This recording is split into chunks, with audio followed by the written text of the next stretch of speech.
বাংলাদেশ পুলিশের মহাপরিদর্শক মোহাম্মদ আলী হোসেন ফকির বলেছেন, একজন পুলিশ সদস্যের প্রথম ও প্রধান দায়িত্ব হচ্ছে জনগণের নিরাপত্তা নিশ্চিত করা, আইন শৃঙ্খলা রক্ষা করা এবং ন্যায় বিচার প্রতিষ্ঠায় নিরলসভাবে কাজ করা।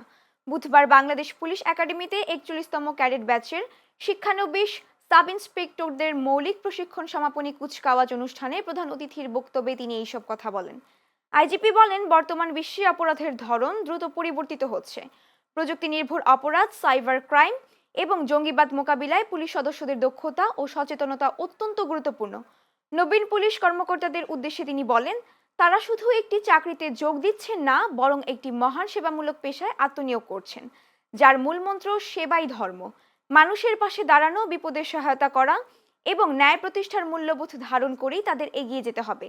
এর আগে আইজিপি শিক্ষানবিশ সাব ইন্সপেক্টরদের অভিবাদন গ্রহণ ও প্যারেড পরিদর্শন করেন। পরে বিভিন্ন ক্যাটাগরিতে শ্রেষ্ঠত্ব অর্জনকারী প্রশিক্ষণার্থীদের মধ্যে পুরস্কার বিতরণ করা হয়।